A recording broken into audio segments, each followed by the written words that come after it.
what can I do to prevent burnout? Have to take care of yourself, right? I think people hear that all the time. Self-care, self-care, self-care, which is great. Yes, that's super but what important. does that even really mean, right? Right. It's about, I think of self-care as an investment in yourself. There are 3 different types of coping skills that I like to talk about: distraction, processing, and self-care. Self-care, I always say, is an investment of time or money into yourself, but it doesn't have to be the only way that you take care of yourself, right? My idea is I kind of come in and I help these organizations create such a great and welcoming culture that they won't necessarily need the mental leave because they're getting so much support at work all the time. Listen, people just show up better at work when they can be their whole selves. And as the lines kind of blur between personal and work life, especially with this new generation coming up and things like that. When should people reach out to you? Like what are those signs that they begin to see? They're like, you need Kat. Hello and welcome to another episode of the Own Your Brand Show. I'm your girl, Victoria Odekomaya, and today I have a special treat for you. First of all, it's the first episode of the new year, so Happy New Year. But, on this channel, we talk about business, building your brand. But what's building your brand if you don't have a strong foundation in the mental and wellness area? So my guest today is an amazing lady, and she's so well known and expert in this area, but she's going to be helping us just unpack what it means to have wellness in your business, whether you are new or you're growing your business, but also having that proper foundation so that you can build on your business and your brand. So without much ado, let's get into it.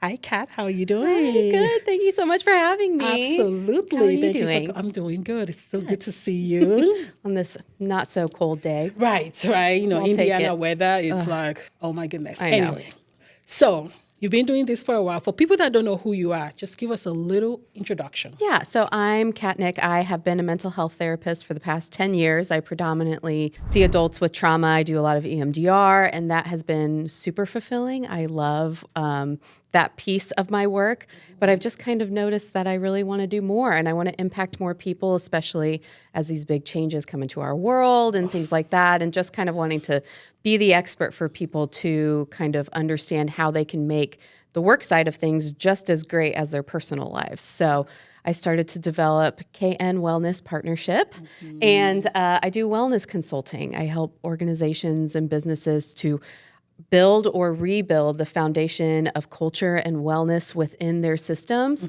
That is more of an organizational change versus the individual change that so often businesses try to kind of help their employees out with. So it's been fun. Amazing. Yeah. So how long have you been doing this? So I just started this last year. I was pregnant in January. I had my baby in May, and I thought, well, I've got nothing else to do this summer. Let's start a business, right? As so many women do. Yes, But right. yeah, so not that long, but there's been a really great response. I think luckily I'm kind of coming in at the right time. I was going to say that too, because I think this is the moment, right? We're talking a lot about mental health. There's a lot happening in the world that is requiring having this conversation, and also AI too. So thank you.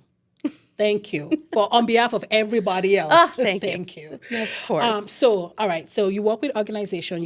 What are some of the biggest things that you see when it comes to wellness and mental health that are the root causes or, foundational things? Yeah. So what I'm seeing first of all, mental health leave is up by 65%. Okay. So that's a lot. People are taking the time off that they need because of various reasons. There's tons of things that affect our personal lives. I say good also because at least the companies are also recognizing that people need that. So they're making that available. So that's good, right? Right. So my idea is I kind of come in and I help these organizations create such a great and welcoming culture that they won't necessarily need the mental leave because they're getting so much support at work all the time. Listen, people just show up better at work when they can be their whole selves. And as the lines kind of blur between personal and work life, especially with this new generation coming up and things like that, businesses need help to help their employees want to stay, feel good that they're staying, and be totally supportive of the life they have outside of work. That's so important because that doing that right helps everybody. I can think of the fact that, first of all, for the individual, you are not trying to separate yourself or like be one thing here and the other. But like, I don't know that work-life balance is a thing, but at least there's a semblance of that. On the other side, with the employers, right, they get people that want to stay longer. Yes. And so there's no turnover that leads to, losses in business revenue Right. and things like that. Right. Yeah. And a lot of organizations actually think that, oh, well, we have EAP, right? We have 3 sessions that you can have with a therapist and things like that, or we have happy hours that we do or whatever. And, as great as that is for the individual, as a therapist, I have a totally different mindset with EAP.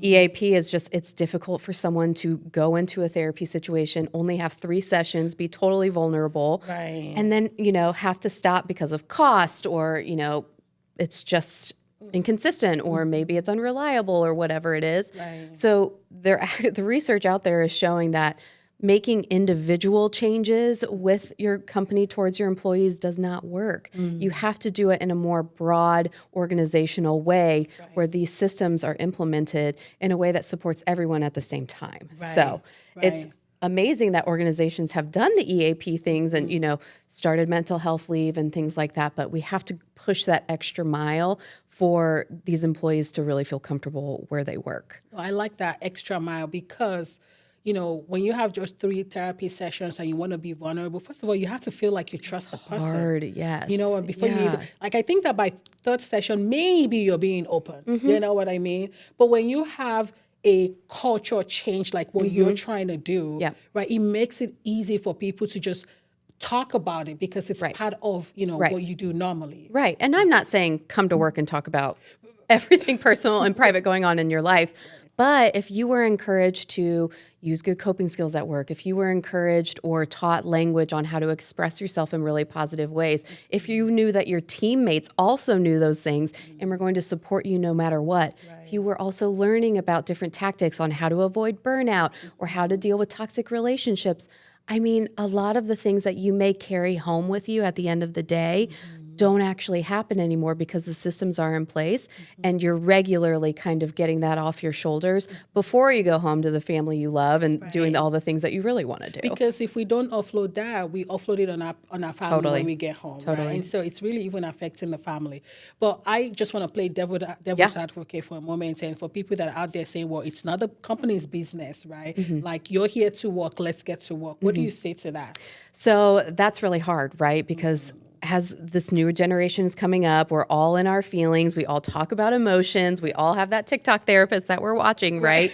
People feel in more ownership of their mental health and mindset, right? So as we have these older generations who are still leading these amazing companies that have had a lot of success, if they want to continue hiring, they're going to have to get with it in terms of like respecting what their employees are going to want from them, right? Those lines are blurring. There's not going to be such separation that maybe our parents saw where it was like, you go to work and I didn't even know we had a family, right? Because everyone was just so private.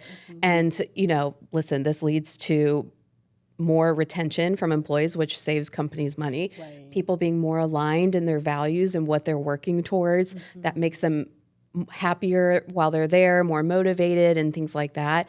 It just creates an overall wonderful space. And who can't be successful from that, you know? Who doesn't want to be in that kind of environment? Right. So when should people reach out to you? Like what are those signs that they begin to see? They're like, ooh, we need Kat. Yeah. So I think when a business, if we start off small, right? I think when the business gets to the point where, ooh, you can't meet with everyone all the time, right? And figure out what's going on. You're starting to maybe feel like as a founder or a CEO, like you cannot keep tabs on everybody. You're not sure how everyone's doing. And you're maybe starting to get some messaging that things aren't super great. Or maybe you're just beginning in a business and you're saying, nope, I just want to lay the foundation well here.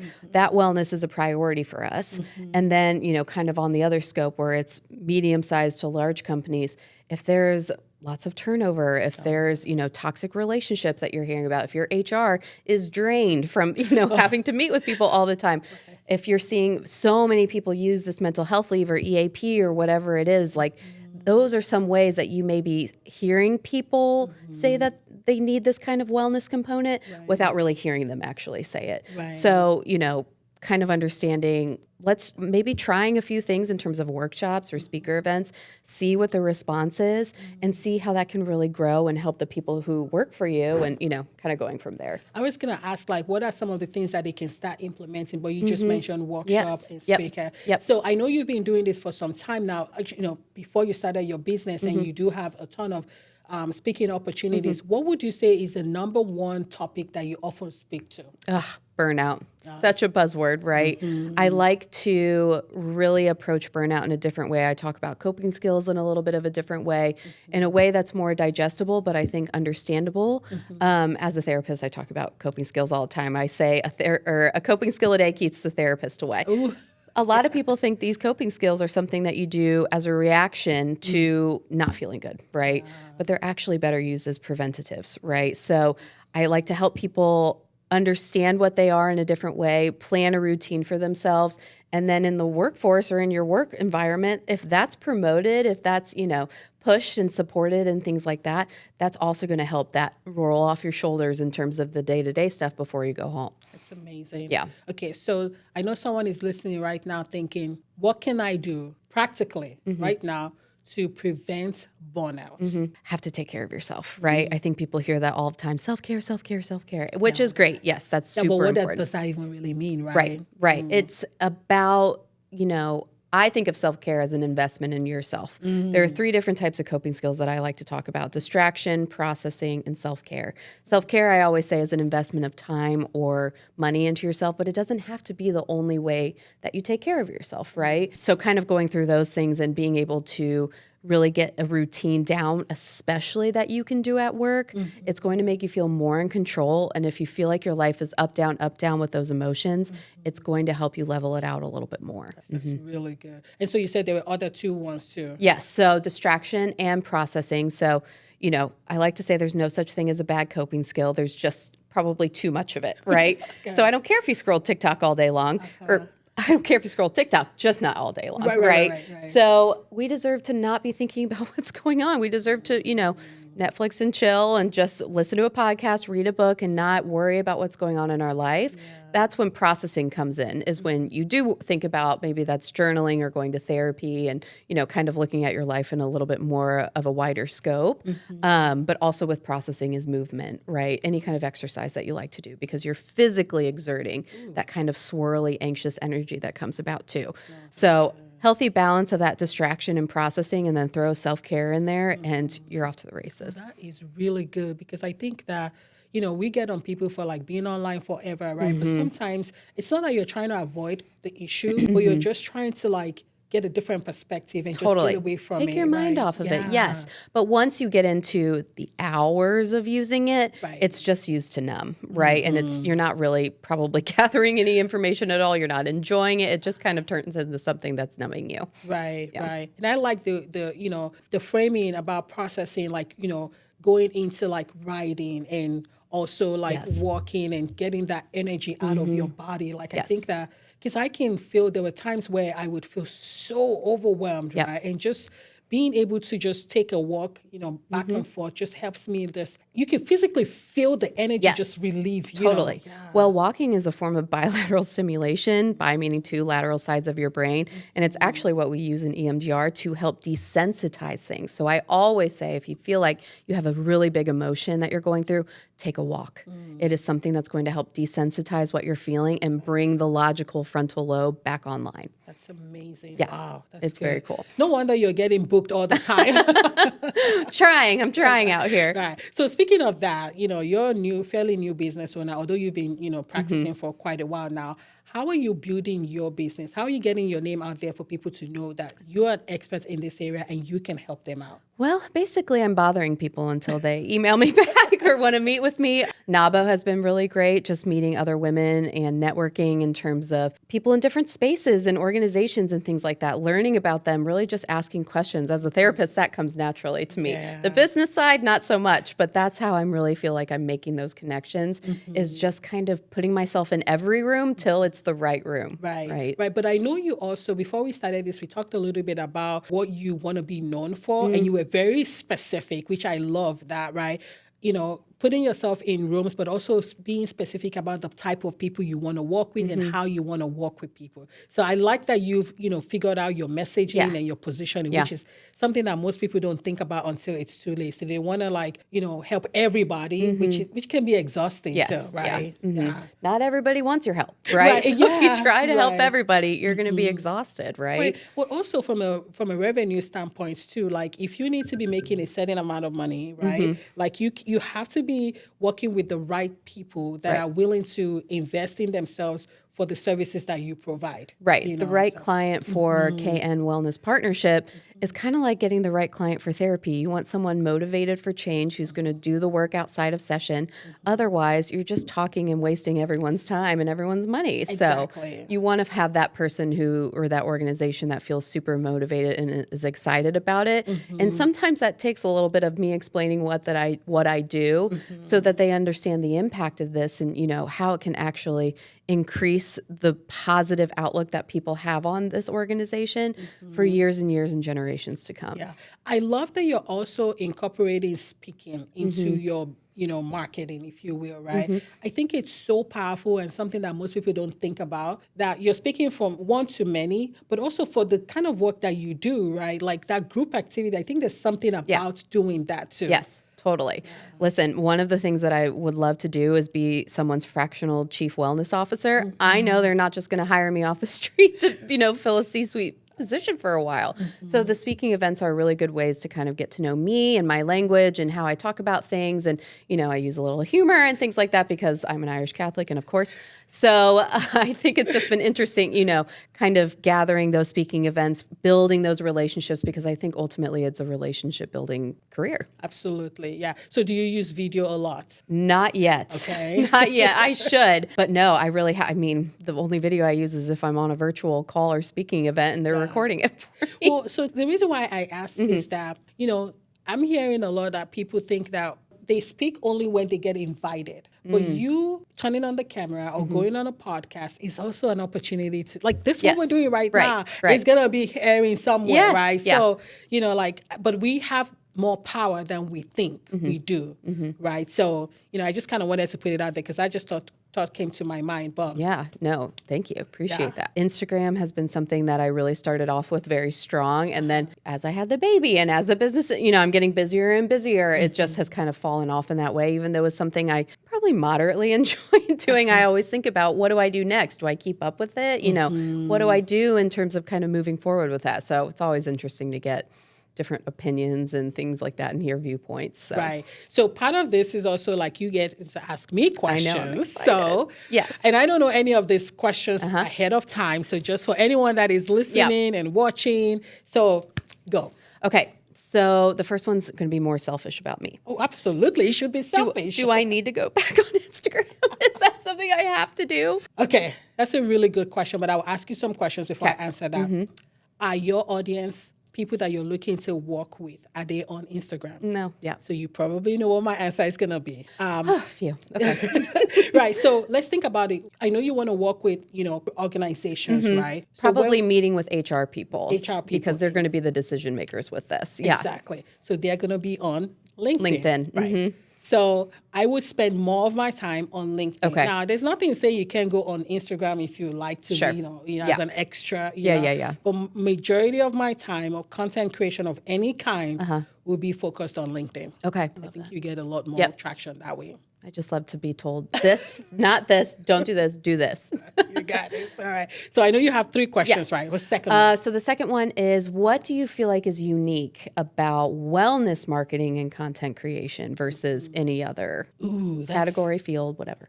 No, that's a really good question. So what is unique about in the wellness field, right? So in the beginning of this conversation, we talked about why that is so needed right now. And I think that is basically your ammunition, right? Yeah. So you demonstrating how you make that transformation is probably going to be the most important thing that you want to hone in on, right? Okay. Because it's a buzzword, right? Mental health, all of the things, right? But I think you coming in, which you already do naturally, like asking those questions and leaning into listen to people, right? Yeah. And showing that part of you that is empathetic enough and understand the troubles that they're going through, and then helping them walk through, like we just did today. Yeah. You gave us 3 steps to, prevent or manage burnout. Right. Like talking about those things, I think shows your expertise and brings your voice into the conversation. Okay, so getting into the more tangible things versus just wellness, mental health type stuff. Exactly. And I would also say, like, the questions that you hear all the time should be the first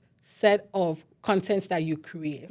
So think about those conversations that you have with people and they ask you, I don't know, they probably ask you like 3, 4, 5 questions. Like everybody's asking those questions. Right. So just create content about it. And what that does is that it gives you an opportunity to put your own spin of it on it, right? But then you're also showing your expertise. Yes. That people are learning to, know more about you, and the AI is also learning about you too. Okay, So I like that. Yeah. Lastly, fun question. What has surprised you over the past year about maybe like up and coming trends or just anything that's kind of surprised you recently to learn about what you do?